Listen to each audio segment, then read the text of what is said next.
بياخد الاكل البيتزا من الشخص اللي جاي له، مش بيوصف يعني ولا بيعرفه، لغايه ما جت مره بنت ما بصلهاش، شافها بص في عينيها مره، المره الثانيه حصل اهتزاز زلزال فوقعت جوه البيت، فمش عارف يعمل ايه. المهم عينه جت في عينها فارتبط بيها، تاني يوم ما جاتش، ظل الوضع هكذا كل يوم بيجي لغايه ما بيسال نفسه يعني عايز فعلا يشوفها. بعد اكتر من 10 سنوات قضاها اضطر انه يطلع ياخد عجلته اللي بره اللي سايبها بقى له اكتر من 10 سنين ويخرج بيها علشان يدور عليها. وبتحصل هزه تاني في طوكيو وبيخرج الناس كلهم من البيوت وبتطلع البنت دي وفي الاخر بيقابلها وهي عامله وشم على جسمها في علامه الاطفاء. ساعات اغمى عليها داس عليها فاقت. لما راح لها كانت نازله برضه من محل بيعمل وشم، لكن كان مكتوب عليها علامات المرور واحده فيهم لف فداس عليها. الفيلم بيقدم نفس التجربه دي اللي في فكره انعزال الناس وعيشهم في حياه بعيده عن الجميع. لما سمر بتسال ليه سؤال الكتب؟ سؤال الكتب لان اللي بيمر بتجربه مثل تجارب هذا الانعزال لا تاتيه الخبره بالعالم الا من خلال الكتب. زي ما قال محمود لا يتعلمون لا يتعلمون. فالخبره كلها خبره ورقيه، خبره معلوماتيه، ليست خبره حقيقيه. كل الوقت الطويل الذي عاشوا في هذه البنايه والعمر الطويل الذي قضاها معه لم ينظر في عيني مدبره البيت الا لحظه ان ذهب اليها ليتكلم عليها، مش فاكر عن ايه، وفي الاخر قال لها عن موضوع الحمام، كلمنا عن كل شيء اخر، انه ضجر منها ومن صوتها او حاجه زي كده. فلم ينظر في عين الناس لانه في عالمه الوحيد بعيدا عن الاخرين. طب شو رايك دكتور اذا كان هو عم يوصف انه هذا هو عالم جوناثان، يعني هو عالم الداخلي المنعزل، انا حسيت انه في دلاله اكبر انه هو الكاتب عم يشير للمدنيه، نحن اللي عيشتنا بالمدن، قد ايه المدن عالم متوحش وقد ايه احنا منعزلين فيها، نحن ما حناخذ غرف ونعيش منها. هو عايز يقول ان احنا لازم نخرج للعالم، والعالم لازم يخرج كل الناس من وحدته. ان واحنا كمجتمع علينا عبء ان احنا ان نكون نحن الحمام، نحن الحمائم التي تخرج هؤلاء الاخرين من عزلتهم المتوحشه وتخرج بهم الى العالم. العالم في الخارج جميل وعظيم والحياه ستمر، والحياه تمر ويجب ان نتاملها.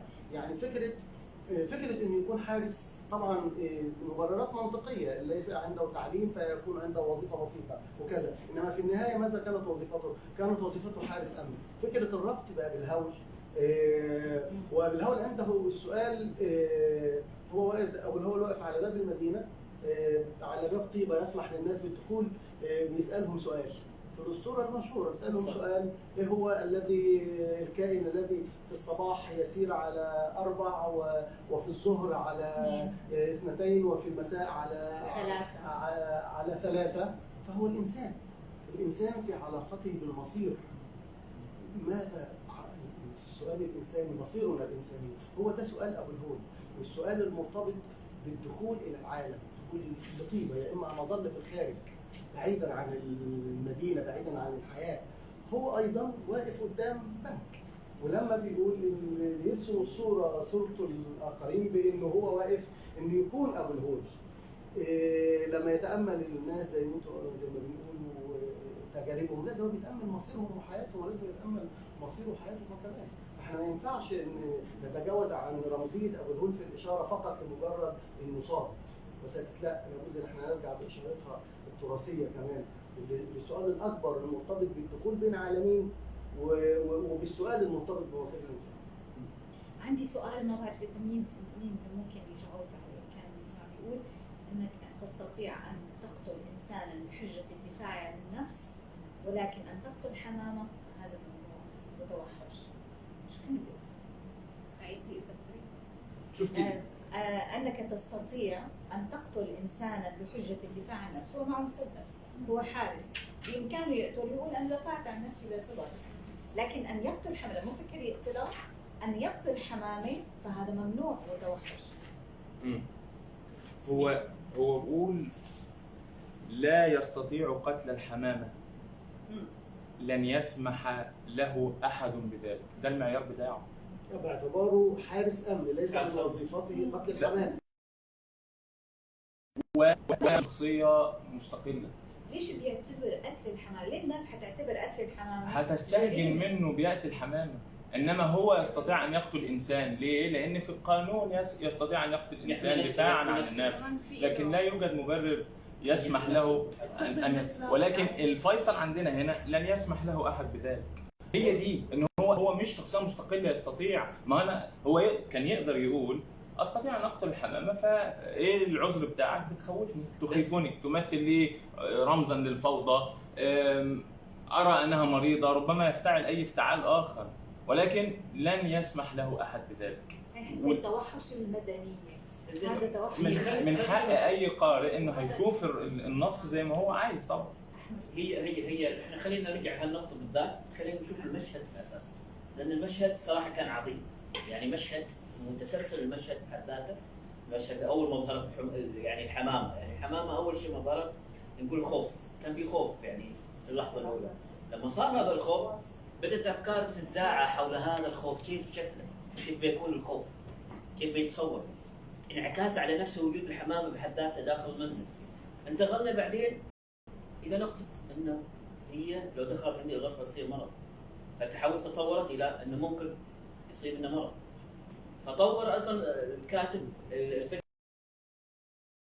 الى لو صاب لي المرض ثم انا سامت يعني. فانتقلت شوف الفكره يعني. وصلنا للنقطه اللي تكلمت فيها قبل شوي. انتقلت من بعد ما قال ان الموت، قال لو انا قتلتها مثلا. فهني حط مقارنه، لو قتلت انسان دفاعا عن نفسه انا مسؤول، لو دفعت حمامه فانا مساءل. فهذا هو يطرح لنفسه هذه المقارنه. هو قاعد هو انسان اصلا في الاساس، هو انسان مذعور في ذيك اللحظه. دائما تداعيات كل شيء من الخوف تحصل مستمره. لما وصلنا للمرحله لما خلص القارن ما بين الحمامه والانسان في قتله، انتقلنا الى هنا فكره الحمامه وإيش تجسدها، يعني تجسد فوضى في مخك، تقول ان هي فوضى بس تسبب لي فوضى داخل البيت، هي لا تتكاثر، بتعمل لي خلل في حياتي، وتنقل المرض، نتكلم مع بعض. يعني هذه هو بالنسبه له هذه يتجسد. لكن بعدين لو طلب منك في النهايه، يعني في نهايه التفكير هاي، لو طلب منك ايش بيصير؟ الناس بتسخر مني، لان انا خايف من وين؟ من حمامه. يظل انه هو يأزم الموضوع، يطلع بالموضوع كذا. لما انتهى من تفكيره، اول شيء سواه صلى. لما سكر الباب صلى. هذا فعل جديد ما كان متعود عليه، الاشاره عليه انه بعض الظروف تجبرك ان تتخذ شيء جديد في حياتك، يعني افعال جديده وخيارات جديده. وحتى بعدين قرر انه بطلع برا البيت ظل يتداعى ايضا في نفس اللحظه، يتداعى خوف يكبر، صار هاي يصير اكبر، لانه في الاساس هو وسواس شخصي. طول الروايه هو حامل وسواس، يحاول يقارن. من هذا الوسواس هو بدا يخلق الصور الجديده في الاشارات. دوستويفسكي حط لك اشارات، يعني من اول ما طلع من الغرفه حط لك الخادم، وظل انه هو حواره مع الخادم، كيف هو ممكن يقابل الخادم، كيف ممكن انا اقولها عن هالشيء. ظل يتازم ايضا في الموضوع فقط، ظل عنده ازمه كبيره. انتقل من الخادمه مثلا، انتقل من الاشياء المهمه، الحارس وتجسيد اسمه بالهول. يعني مثلا تكلمتوا عن تطهير المشرد انا عجبني صراحه، لانه ظل انه مقارنه من ناحيتين، ناحيه انه يحس على حياته، وناحيه ان انا حياتي احسن من حياته. فما حسم امره يعني في الاول والاخير. حط الحسم وين؟ لان نحن هو في النهايه رجع قلد من المتشرد في يوم، مع انه لا زال يعني ما حسم الموضوع. هل هو حياته اللي هي مستقره ويمسك راتب وكذا في الغرفه، او يظل نفس الشيء؟ بعض يعني النقاط الاساسيه، يعني هو الانسان مذعور وسواس دائما. حلوه ان بدايه الحمامه عملت انقلاب، يعني عملت خلل في نمط يومه اصلا. 30 سنه انت متعود على كذا، يمكن سوسن حمل الشخصيه كثير، لكن هي فيها من مليون شخص. يعني هذه الاشياء ان الواحد لما يعني نمط يومه كذا يخرب، او ان حد يعطله ايضا تتضايق، شيء طبيعي. يعني في بعض الناس يمكن بشده. يعني كان هو انسان في الاساس انه كان يسعى لنقطه مهمه، كان يسعى انه يكون لا مرئي بحد ذاته للمجتمع حوله، انه ما يندمج مع الناس، لان في التفاعل مع الناس بصير انه في اشياء كثير ممكن تتطور، يمكن يمكن جيده ويمكن تكون غير جيده. فهني دائما متجنب الاخرين يعني نموذج يعني سيء، شخصيته ترى نموذج سيء في هذه النقطه. يمكن هل هي الكاتب احالها لوين؟ حالها للماضي الصغرى، خبرات الطفوله مثل ما نقول لحد ما وصل حجمها ربنا القريب فرجع. لكن ان يسرد بهذا التداعي المستمر فعلا هو كثيف جدا، بس ممتع جدا ايضا، وصوره كثيره جدا. انا قلت يعني قبل ما اسوي فيديو قلت انه انه ماخذ وسواس قريه كامله، يعني قريه كانت توزع وسواس على القريه، يعني على الناس، كفي ويفيد، لانه في النهايه انه ماخذ هواجس باستمرار. يعني قصدك بنوع الهواجس بالضبط، كل خطوه يمشيها بهاجس معين. فما بالك يعني هو نجح في وصف جدا جميل. يعني لما طلع من الغرفه انا ما اعرف، انا اخذت ترجمه كاميران حوك، قال ايش قال يعني قال البؤس ممثل في حقيبه يدك والمعطف. لما نزل ذيك اللحظه لما نزل كان قمه البؤس. فيعني كيف ان تحيل المعنى الى شكل، الى شيء اللي هي المظله والمعطف في الشنطه، والمعطف يقيم البرد والشنطه تستخدم السفر. فهني ايضا له المعنى، يعني ممكن كل واحد يفسره بكيفه. يعني هذه النقاط اللي ممكن انا اتكلم فيها كثير صراحه، نقاط حلوه. هلا احد انتبه كمان على قصه انه هو صلى بعد ما انه لا كان لا صلاه ولا شيء، رجع 3 صلوات. ما هو بدأ تظهر مثل ما قال حمامه، جبلت ان تظهر اشياء افعال جديده وقرارات جديده في حياته لم تكن هو متعود عليه. هذا ايضا تحسب. كمان في سؤال على يعني شغله صارت لما بغرفه الفندق، يعني لما تعرض لهذا الرعب من صوت الرعد تمسك بالفراش. انا ما فهمت شو قصده يعني بقصه تمسك كي لا يقع، كي لا يفقد هذا الشيء الوحيد الذي يمسكه بيديه. فهي القصه انه عدم يقين باي شيء، فنحن بنمسك باي شيء مادي. الانسان بيتأزم انه عند نهايه العالم، عنده قضيه ان نهايه العالم، انه دائما ان في وسواس نهايه العالم، وتعرف اي شخص ياخذ من الحياه وتنتهي يوم، يعني اي شيء كبير ياثر هو فكره في هذيك اللحظه. يعني اي واحد يعني تخلي انت تتبني فكره نهايه العالم، فتظل حياتك كلها تسير نحو نهايه العالم. يعني شو الحاجات اللي تصير متشائم اصلا. مداخله إننا عندنا مداخله.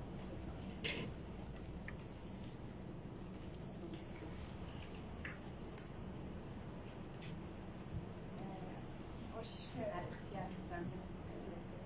بداية فكرة الرواية بحد ذاتها مجنونة وحلوة. الحمامة اللي قرأ العطر واستمتع فيها وشغل حواسه مع النص، شم وداء المفردات، حيستمتع كثير بالحمامة. طبعا بالبداية هو أسس لنا أو بنى لنا الشخصية شخص عانى من الفقد المبكر، عدم الأمان العائلي، بعدين كان له تجربة خذلان مع الزوجة. إحنا بعالم العلاقات بنقول إنه ما توفق مع عائلته بجوز يعني مستقبلا إنه بيلاقي الونس أو التعويض باستقرار أو بالحب والعائلة. هو كمان مرة كان معتدول. ركوب القطار والرحيل بعيدا المشهد تاع الأم تذكرنا بالمعسكرات النازية وكيف كان يتم التعاطي مع اليهود في أوروبا. الحياة المخطط يعني نكبات، خلينا نحكي وسقطات على مدار الرواية، حياة مخطط إلها قصرا. وحلو اللي هو القصر اللغوي كيف الدرجة اللي أشار لها الأستاذ. طبعا فهو إيش اللي عمله جوناثان، إيش مقاومته لكل هالخيبات. الشخص المخذول بالحياة إما بيقاوم أو بينزوي. جوناثان اختار إنه ينزوي. هون أنا عم بسأل حالي وبسألكم، هل المخذول فينا الحل إنه هو يصنع لنفسه حصن منيع أو غرفة أو عالمه الخاص مثل ما عمل جوناثان بغرفته الخاصة، ولا إنه يجابح الحياة ويلاقي يدور على ونس جديد وتكون هي العلاقات أو الانشغال بالحياة كلها يعني حاله حال العالم. طبعا كان في الواحد لما بيكون عنده بضل يفكر انه هو عايش بالامان، بيصنع لحاله روتينه، امانه، مكتبته، بيضحك على حاله، بيحكي انه هاي مكتبتي هي فسحه الترفيه اللي عندي، هذا فراشي الوفير، هذا عالمي اللي انا عم بحفظ تفاصيله. الوصف كان كتير حلو غني، لكن الحياة في محطة معينة بتخذلنا. هلا أنا يعني عندي هيك فكرة إنه ليش حمامة؟ لأنه لو قال لي كلب أنا ممكن أتفهم، لأنه في ناس كتير عندها فوبيا بالكلاب أو حتى البسس، بس الحمامة ما أتوقع إنه في حدا يعني بخاف من الحمام. والفكرة عشان إنه توصل رسالة إنه إحنا مخاوفنا وهواجسنا بالحياة دائما غير منطقية للآخرين.